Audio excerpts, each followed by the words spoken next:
can we request po si Deacon Louie to open us in prayer?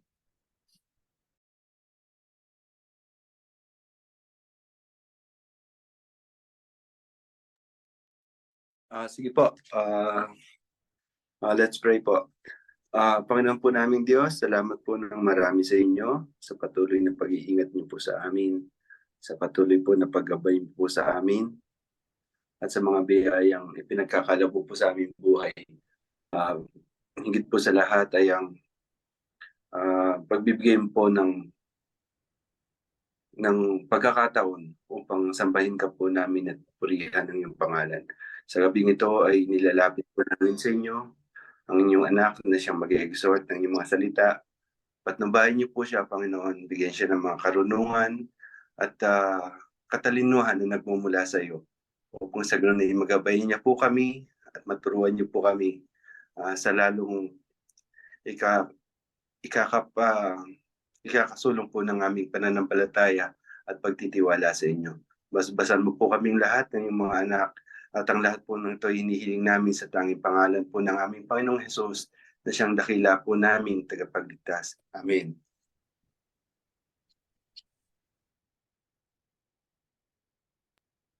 Amen. Amen po. Amen po.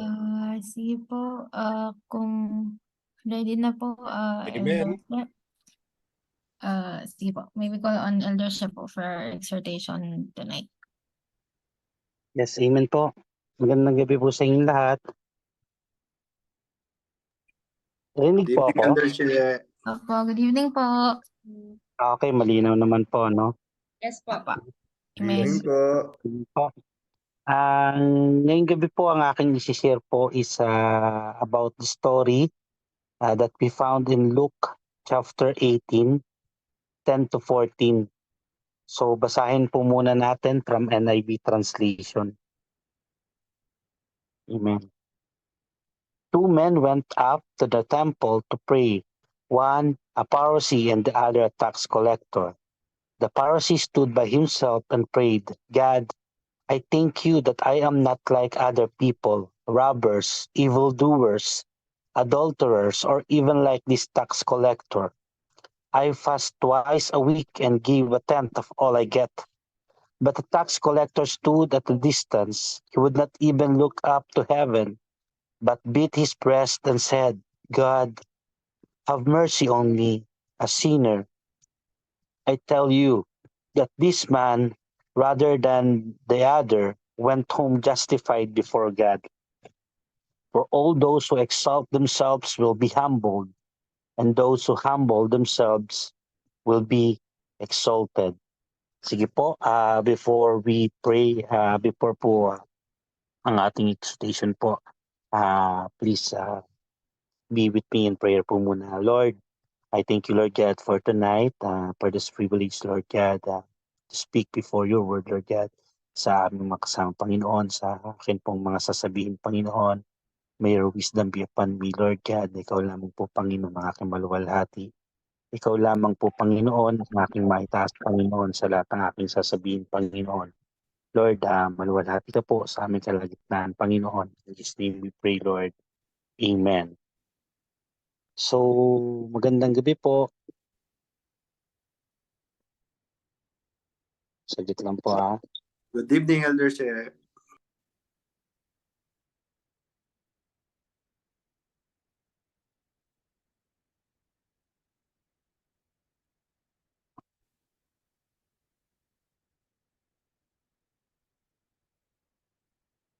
Wait lang po,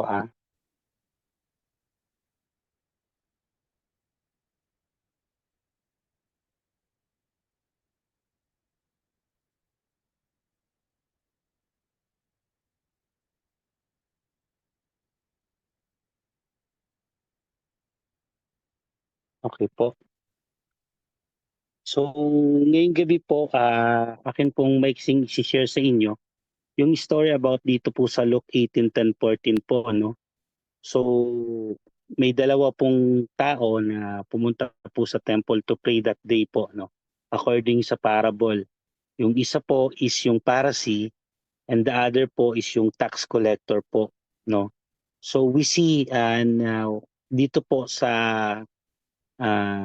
prayer na ginawa ng dalawa po, yung pagkakaiba po nila, no? In verse 11 po sabi rito, the Pharisee stood by himself and prayed. No, parehas po silang nanalangin. Pero po magkaiba yung naging konteksto ng kanilang mga panalangin. Yung Pharisee po nung tumayo siya rito ay nagpray. Sabi po niya, God, I thank you that I am not like the other people, robbers, evildoers, adulterers, or even like this collector. And even in verse 12, no, he boasting, no, he kept on boasting about himself that sinabi niya pa, I fast twice a week and gave tenth of all I get, no. Ito po yung ganito nagpray itong Pharisee, no, na nakasabay ng tax collector. But meanwhile po, yung tax collector, ito naman po yung laman ng kanyang prayer, no. Sabi po dito that yung tax collector, nakatayo lang siya sa kalayuan, no. He would not even look up to heaven sa kahihiyan, no, para sa sarili niya. Sabi rito, but beat his breast and said, no, parang kumukuha siya ng lakas ng loob sa pamamagitan nun. And then sabi niya, God, have mercy on me, a sinner. No? Yun yung sinabi nung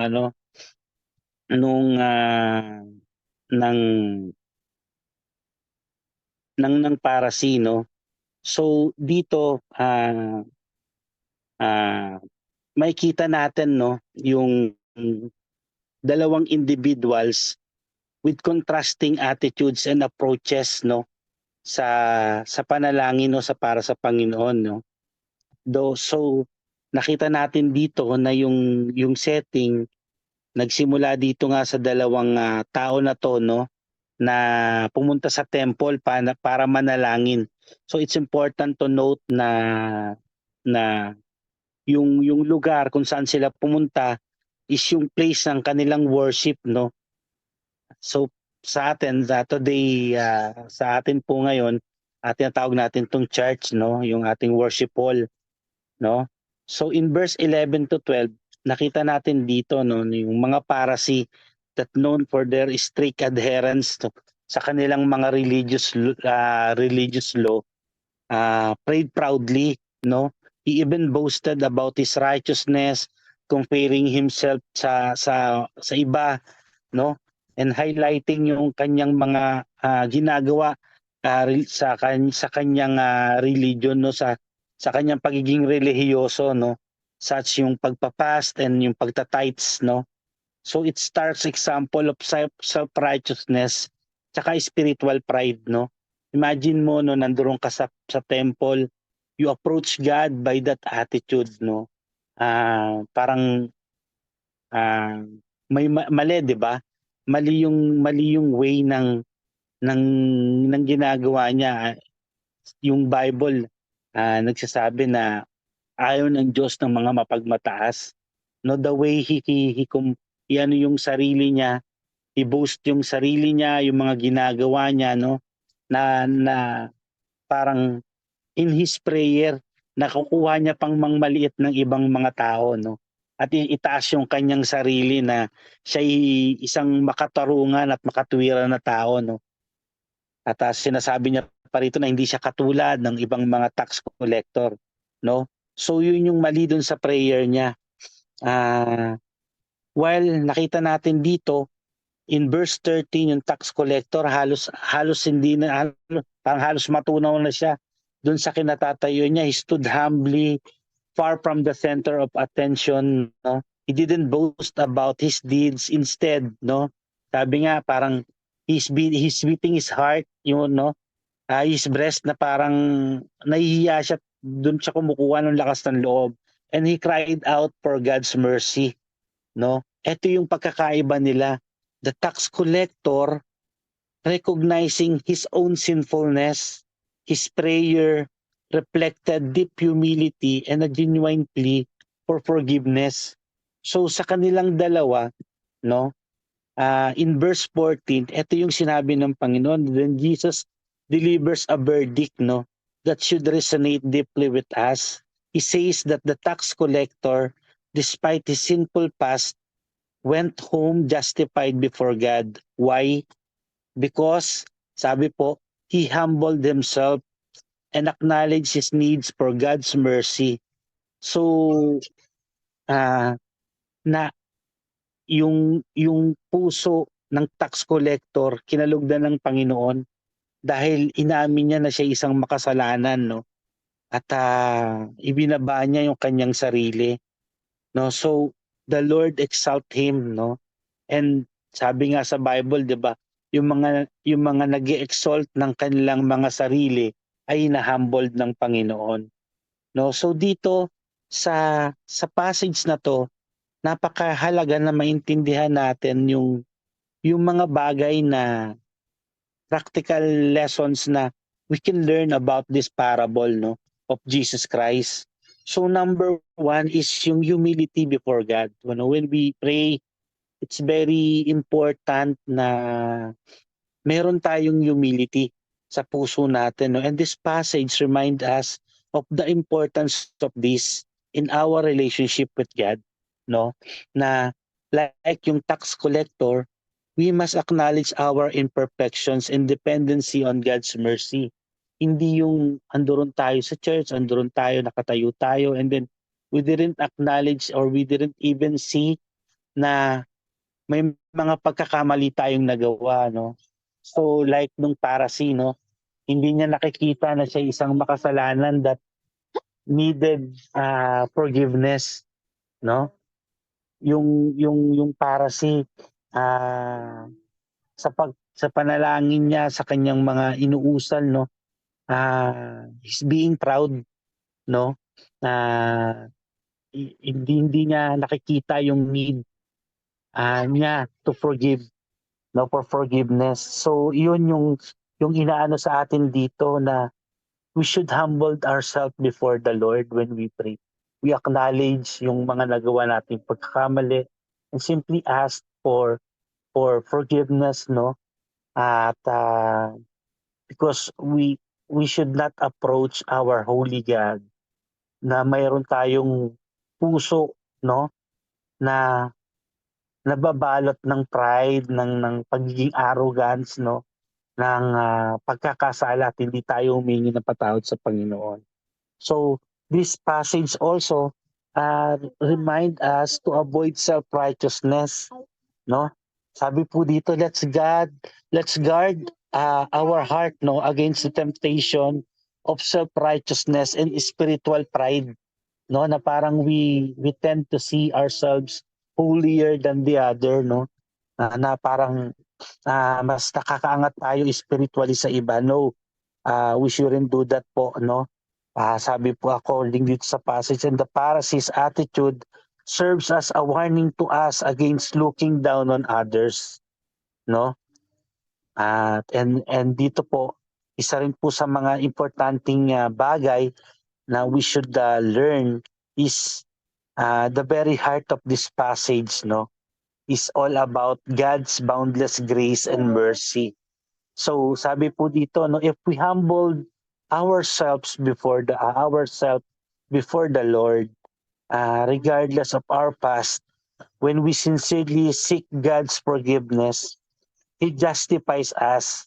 So it's a message of hope for all who turn to Him. No, it's a message of hope for all the sinners, for all those sinners na nagbabalik loob sa Panginoon, na humihingi ng kapatawaran sa Panginoon at ina-acknowledge yung kanilang pagkakasala. It's a message of hope na ang Panginoon natin is full of love, full of grace, and full of mercy, no, na hindi niya tayo na siya yung Diyos na nakakakita ng tunay na laman ng puso natin, no, na kung yan ay pagsisisi, nakikita ng Diyos at kinalulugdan ng Diyos, no, yung ating mga panalangin ng paghingi ng kapatawaran. So napakaano nga po nito, no, that we have to take time. Napakagandang reminder nito sa atin, no, that we have to take time to really reflect on our own prayers. no? We should ask ourselves or kumbaga parang tingnan natin, are they marked by humility and recognition of our needs for God's grace, yung ating mga prayer, or katulad tayo ng Pharisee, no? So it is for us, no, to really search our hearts and see kung saan tayo natutulad, sa isang tax collector ba o sa isang Pharisee, no? In terms ng ating pagpipray, ng ating mga ginagawa, no, sa harapan ng Panginoon. So, in conclusion po, this passage po ng Luke 18:10-14 invites us to approach God with humility, no? Let's refrain from self-righteousness na mga gawain and trust in His abundant grace, no? Let this message guide our prayers tonight and our interactions with others as we seek to live out yung transformative power ng Panginoon, nung salita ng Panginoon sa buhay ng bawat isa. So ito lang po yung napakahalagang alaala na gusto ko pong i-impart sa bawat isa sa atin, yung importante po ng humility sa atin pong pagharap sa Panginoon, sapagkat nakikita ng Diyos ang tunay na laman ng puso natin at hindi natin siya kayang lokohin o dayain. So salamat po sa Panginoon. To God be the glory.